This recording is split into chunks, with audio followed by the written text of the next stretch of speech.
حضرت ابو کبشہ عمرو بن سعد الانماری رضی اللہ تعالی عنہ سے روایت ہے کہ انہوں نے رسول اللہ صلی اللہ علیہ وسلم کو فرماتے ہوئے سنا کہ میں 3 باتوں پر قسم کھاتا ہوں اور ایک بات تمہیں بتاتا ہوں، اسے یاد رکھو کہ کسی بندے کا مال صدقہ کرنے سے کم نہیں ہوتا، اور جس پر ظلم کیا جائے وہ اس پہ صبر کرے تو اللہ تعالیٰ ضرور اس کی عزت میں اضافہ فرماتا ہے، اور جو شخص مانگنے کا دروازہ کھولتا ہے تو اللہ تعالیٰ اس پر فقر اور محتاجی کا دروازہ کھول دیتا ہے۔ اور ایک بات میں تمہیں بتاتا ہوں، پس اسے یاد رکھو، دنیا میں 4 قسم کے لوگ ہیں۔ ایک وہ بندہ جسے اللہ نے مال اور علم عطا کیا، پھر وہ ان کے بارے میں اللہ سے ڈرتا ہے اور رشتہ داروں سے حسن سلوک کرتا ہے، اور ان میں جو اللہ کا حق ہے اسے پہچانتا ہے، اور یہ شخص جنت کے سب سے افضل درجوں میں ہوگا، بہت اونچا۔ اور وہ بندہ جسے اللہ نے علم تو دیا مگر مال نہیں دیا، بس وہ سچی نیت رکھتا ہے اور کہتا ہے اگر میرے پاس مال ہوتا تو یقیناً میں بھی فلاں آدمی کی طرح عمل کرتا، اور فلاں سے مراد اس کی اوپر والی کیٹیگری ہے کہ جس شخص کو اللہ نے مال اور علم دونوں دیے، بس اس کی نیت یہ ہے تو اس کا اور پہلے شخص کا اجر برابر ہے، وہ بھی درجوں کے اعتبار سے قیامت کے دن بلند ترین درجوں میں ہوگا۔ اور وہ بندہ جسے اللہ نے مال دیا اور علم نہیں دیا، بس وہ بغیر علم کے اندھا دھند طریقے سے خرچ کرتا ہے، اس کے بارے میں نہ اپنے رب سے ڈرتا ہے، نہ رشتہ داروں کے حقوق ادا کرتا ہے، اور نہ اللہ کا کوئی حق اس میں پہچانتا ہے، نہ اللہ کا حق دیتا نہ بندوں کا، تو یہ سب سے بدترین منزلت پر ہے۔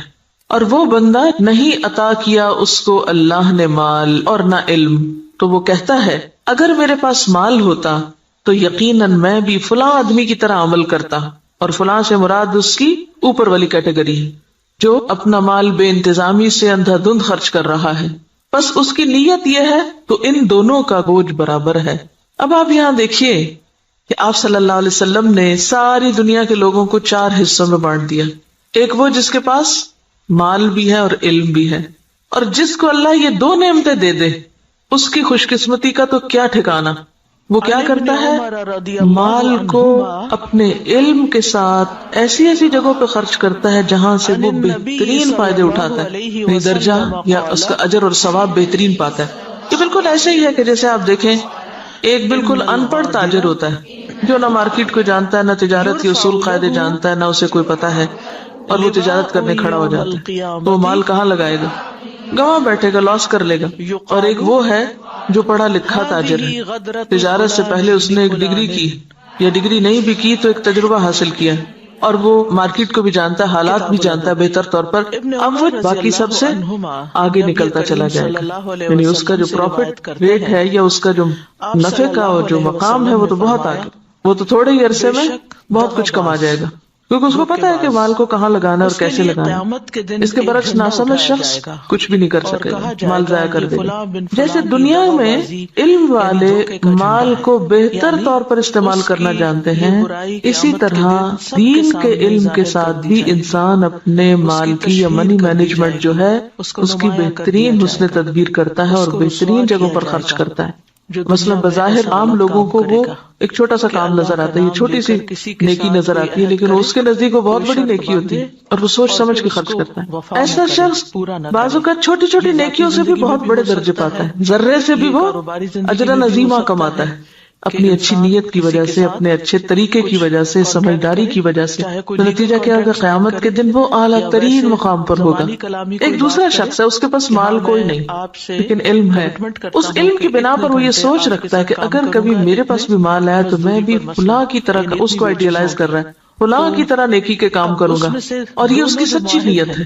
تو نیت کہتے ہیں پکے ارادے کو، نیت خوش خیالی کو نہیں کہتے، یا کسی خوش فہمی کا نام نیت نہیں ہوتا۔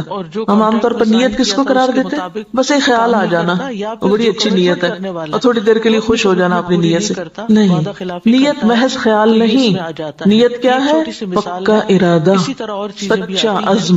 دنیا ادھر کی ادھر ہو جائے اور وہ شخص نہ بدلے، اس کی نیت نہ پھرے، اس کے ارادے نہ بدلیں، حالات کچھ بھی ہو اس کے ارادے نہ بدلیں۔ ہمارا عام طور پہ کیا حال ہوتا ہے جب ہم اللہ سے راضی ہوتے ہیں تو اللہ کی راہ میں بہت کچھ خرچ کرنا چاہتے ہیں، نیکی بھی بڑی کرنا چاہتے ہیں. جب اللہ سے ناراض ہوتے ہیں پھر کیا کرتے ہیں؟ کسی بندے سے ہم راضی ہوتے ہیں تو اس پہ خوب لوٹاتے ہیں، اور جب اس بندے سے ناراض ہو جائے تو پھر ہم اس کو کیا دیتے ہیں؟ پھر اس کو آگ کر دیتے ہیں. ایسا ہی ہے نا. تو یہ سچی نیت ہے، پکا ارادہ نیکی کرنے کا. نہیں، پکے ارادے والا کون ہوتا ہے؟ جو کسی کی تعریف، تنقید، حالات کے اچھے یا برے ہونے سے کوئی اثر قبول نہ کرے. جو اس نے نیکی کا ارادہ کیا تھا، ٹھانا تھا، وہ اس پہ جمع رہے کہ میں کسی کی باتوں میں آ کر اپنا کام چھوڑ دوں، کسی کے بہلانے سے، کسی اور دنیا کے حقیر فائدے کی خاطر میں اپنے مشن کو قربان کر دوں. نہیں، وہ احمق و بے وقوف شخص نہیں ہے کہ ایک ہوا کے جھونکے سے ادھر کو اڑ جائے اور دوسرا آیا تو ادھر اڑ جائے. وہ جم کے رہتا ہے اپنے مشن میں، اپنی سوچ میں، اپنے نیکی کا جو ارادہ اس نے کیا اس کو کوئی چیز متزلزل نہیں کرتی. ہمارا حال دیکھے نا، ہم کئی دفعہ مال خرچ کرنے کا سوچتے ہیں، پھر تھوڑی دیر بعد شیطان آ جاتا ہے، وہ کیا کرتا ہے؟ نیت خراب کر دیتا. ہوتا ہے نا ایسے کہ نہیں ہوتا کبھی آپ کے ساتھ؟ یہ سچی نیت کوئی نہیں ہوتی. سچی نیت تو وہ ہوتی ہے کہ بس آپ نے کر لی اور اب دنیا ادھر کی ادھر ہو جائے اور آپ نے کرنا ہی کرنا. ایسی نیت اگر کسی کی ہے اور مال نہیں بھی تو اللہ تو نیتوں کو جانتا ہے نا. ہم عام طور پہ کب کہتے ہیں اللہ نیت جانتا ہے میری؟ صرف خود کو کور کرنے کے لیے. ایسے شخص کو اللہ تعالیٰ بغیر کچھ کیے بھی وہی درجہ دے گا جو ایک کرنے والا کر کے لے رہا ہے. نیت کی سچائی کی وجہ سے، ارادے کی پختگی کی وجہ سے، خیر پر استقامت کی وجہ سے. تو یہ چیز دین میں بہت ضروری ہے. تیسرا وہ شخص ہے کہ جس کے پاس مال ہے، علم کوئی نہیں. کیونکہ ابھی الٹ گیا قصہ، پہلے کے پاس علم تھا، مال کوئی نہیں تھا. اب اس کے پاس مال ہے، علم کوئی نہیں. اب وہ کیا ہے؟ بس جدھر اس کی خواہش نفس کہتی ہے، جدھر لوگ کہتے ہیں، جدھر اور لوگ جو کچھ کر رہے ہیں وہ بھی اندھا دھند وہی مال خرچ کرنا شروع کر دیتا ہے، دکھاوے میں، ریاکاری میں اور دنیاوی شہرت کے لیے. اب ظاہر پوچھ ہوگی، آپ کو پتا ہے کہ ابن آدم کے قدم ٹلیں گے نہیں قیامت کے دن جب تک کہ وہ 5 باتوں کے جواب نہ دے دے. اور اس میں سے ایک سوال کیا ہوگا؟ مال کہاں سے کمایا اور کہاں خرچ کیا، یہ پوچھا جائے گا. ایسا نہیں ہے کہ بس آپ چھوڑ دیے جائیں گے بھیا اللہ میرا مال تھا میری مرضی. یہ بات نہیں ہے. مال اللہ کی دی ہوئی ایک امانت ہے آپ کے پاس، اس کو اللہ کی مرضی کے مطابق ہی خرچ کرنا ہے. یہ نہیں کہ اگر آپ کو مال مل گیا تو اختیار بھی مل گیا. منمانی کرنے کا اختیار تو نہیں مل جاتا مال ملنے سے، یہ ملتا ہے جیسے ہم نے لیا ہوا ہے.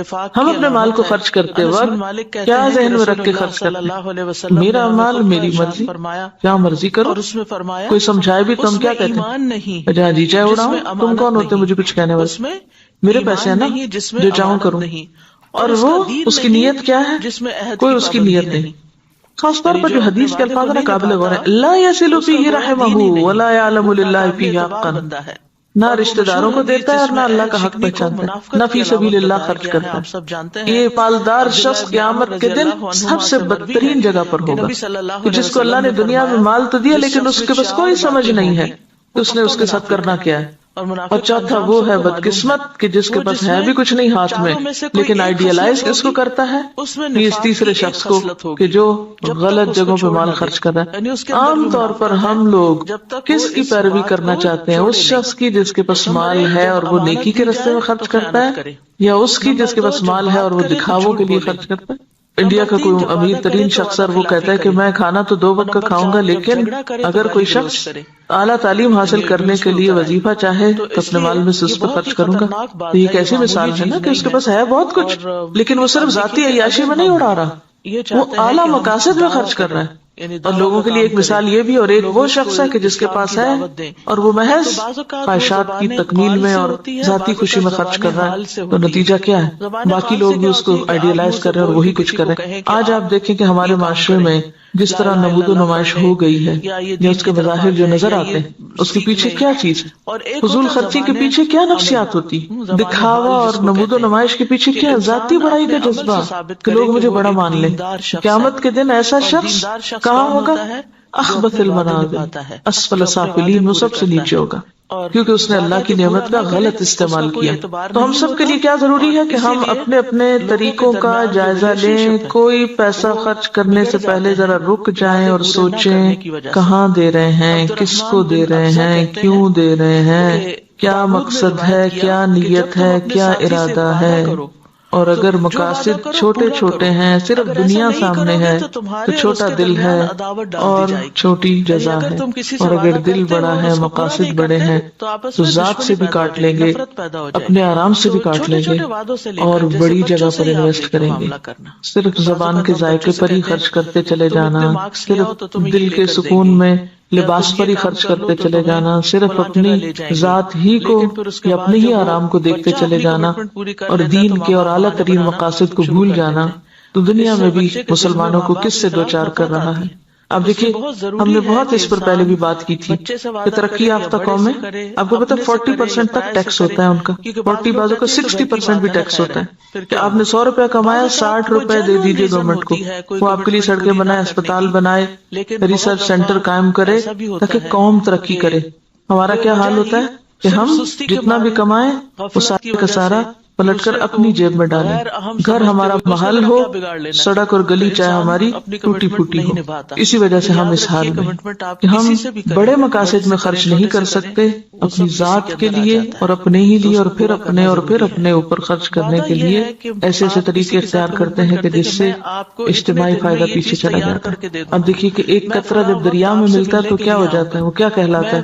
دریا کہلاتا ہے، اور جب وہ صرف قطرہ رہتا ہے تو وہ اپنی انفرادیت بھی کھو دیتا، اپنی آئیڈینٹی بھی ختم کر دیتا ہے۔ اگر ہم صرف اپنی ذات کو نمایاں کرتے رہے ختم ہو کے رہ جائیں گے، اور اگر ہم نے یہ سب کچھ اچھے مقاصد کے لیے اپنے آپ کو بھی اور اپنے مال اور اپنے اوقات کو بھی لگایا تو پھر اعلیٰ ترین منازل پا سکتے ہیں۔ یہاں جو بات یاد رکھنے کی ہے، بظاہر تو حدیث بالکل واضح ہے، مطلب صاف ہے، سمجھ میں آنے والا ہے، لیکن عملی طور پہ کیا کرنا ہے؟ ہر شخص اپنے اوپر کچھ نہ کچھ صدقہ لازم کرے، کچھ نہ کچھ کسی کو ضرور دیں، چھوٹا ہو یا بڑا، اور دے کے تجربہ کریں کہ یہ بات کس قدر سچی ہے۔ آپ دے کمی نہیں ہوگی، اس سے زیادہ آئے گا۔ نمبر 2، سوچیں کس نے آپ پر کوئی ظلم یا زیادتی کی، نہیں یاد آ رہا تو ذرا غور سے، ذرا ذہن پہ زور ڈالیں، میرا نہیں خیال زور ڈالنے کی ضرورت، ایسی باتیں تو ہمیں ہر وقت یاد رہتی ہیں۔ کس نے میرے ساتھ کیا زیادتی کی ہوئی، سوچیں کس نے میرے ساتھ کیا ظلم کیا اور میں نے اب تک اس کو معاف نہیں کیا، ان سب کو آج معاف کر دیں، اور اپنے دل سے ان ظلم و زیادتی کے باتوں کو نکال کے دروازہ بند کر دیں، صاف کر دیں، صفائی کر دیں دل کی۔ معاف کرنے کا سب سے بڑا فائدہ صرف انسان کو خود ہوتا ہے، اپنا دل اطمینان میں آ جائے گا، اچھا کوئی بات نہیں، وہ بھی انسان ہے نا، پتہ نہیں اس کی کیا کیا مجبوریاں، اس کو کیا کیا کمی ہے، اس پہ کیا ظلم و زیادتی زندگی میں ہوئی، اس کو کیا کیا محرومی ہوئی، اس کو معلوم نہیں کیسا ماحول ملا، تو اس کو معاف کر دیں۔ اس کا کہاں سے پتا چلے گا کہ آپ نے معاف کیا؟ آج کے بعد ان باتوں کو زبان پہ نہیں لانا، چھیڑنا نہیں، ذکر نہیں کرنا، ورنہ ہوتا کیا ہے، جب کوئی آپ کو مزید پھر دوبارہ زیادتی کرتا ہے تو آپ جس چیز کو معاف کر چکے تھے اس کو بھی ساتھ جمع کر لیتے ہیں، اگلی زیادتی تو اگلی ہے، پچھلی بھی ساری لے آتے ہیں واپس۔ کڑوی باتیں نہیں دہرانی، منہ کڑوا ہو جاتا ہے۔ صبر، برداشت، پی جائیں۔ یہ صرف آپ کی سوچ کی بات ہے، آپ سوچیں کہ میں نے کر دیا اور آپ دیکھیں کہ اللہ آپ کی مدد کرے گا اور ہو جائے گا، کیونکہ میں نے بارہا اس کا تجربہ کیا ہے، بارہا، اور اتنا فائدہ ہوا ہے، میں تو یہ کہتی اللہ میرے حافظے سے بھی نکال دے، میرے پاس وقت نہیں ہے ان باتوں کو یاد کرنے کا۔ اور جو زیادتی کرے اس کے ساتھ احسان، وہ بے رخی کرے آپ اس کے پاس چلے جائیں، ہے مشکل، لیکن نبی صلی اللہ علیہ وسلم نے قسم کھا کے یہ بات فرمائی ہے، اگر آپ کو واقعی آپ کی قسم پر اعتبار ہے، آپ یہ سوچیے مجھے اپنے پیغمبر کی قسم کا اعتبار ہے، اللہ میری عزت میں ضرور اضافہ کرے گا اگر میں دوسرے کو معاف کر دوں گا۔ اور یہاں صرف معاف نہیں کرنے کی بات بلکہ صبر علیہا، کیونکہ جب تک صبر نہ ہو، برداشت نہ ہو، معاف نہیں ہو سکتا۔ معاف کرنے کے لیے اسے پینا پڑتا ہے، جیسے دوائی کا کڑوا گھونٹ پیا جاتا ہے۔ اور اگر آپ یہ نہیں کر سکتے نا، پھر اپنی معافی کی بھی توقع کم کر دیں۔ آپ اگر دوسروں کو نہیں معاف کر سکتے تو مت پھر امید رکھیں کہ آپ کو معاف کیا جائے۔ اگر آپ واقعی چاہتے ہیں کہ اللہ آپ کی عزت میں اضافہ کرے، کیونکہ سارے کام تو آپ اپنی عزت ہی بڑھانے کے لیے کر رہے ہوتے ہیں لیکن الٹے کر رہے ہوتے ہیں، تو جو نسخہ نبی صلی اللہ علیہ وسلم نے بتایا ہے اس کو عمل کر کے ایک دفعہ دیکھیں۔ ہے حوصلے کی بات لیکن کر سکتے ہیں، ایسا نہیں کہ کیا نہیں جا سکتا۔ اگر آپ اپنی جان کے دشمنوں کو معاف کر سکتے ہیں، حمزہ کے قاتل وحشی کو معاف کر سکتے ہیں، ابو سفیان کی بیوی کو معاف کر سکتے ہیں، ہند کو معاف کر سکتے ہیں، کوئی بدلہ نہیں لیتے، کوئی انتقام نہیں لیتے، کوئی جرمانہ نہیں لیتے، تو وہی لوگ تو پھر آگے جا کے دین کی خدمت اور دین کی عزت کا ذریعہ بنتے ہیں۔ یہ عمل کا وقت ہے۔ اور تیسری چیز، لوگوں سے توقع ہٹا دیں، لوگوں کے سامنے ہاتھ نہ پھیلائیں، لوگوں کا بھروسہ چھوڑ کے اللہ پہ بھروسہ کریں، اللہ کی طرف توجہ کریں۔ کیونکہ جب انسان لوگوں کے سامنے ہاتھ پھیلانے لگتا ہے، لوگوں پہ توقع رکھنے لگتا ہے، تو نتیجہ کیا نکلتا ہے؟ صرف مایوسی ہوتی، صرف حسرتیں ہی جنم لیتی، لوگوں سے استغنا برتے. کسی شخص کے بارے میں اگر آپ کا علم یقین کی حد تک بھی ہونا کہ یہ شخص میرے لیے برا سوچتا ہے، آپ اچھا سلوک شروع کر دیں، آپ کا حسن اخلاق اس کا ذہن آپ کے بارے میں ضرور بدلے گا.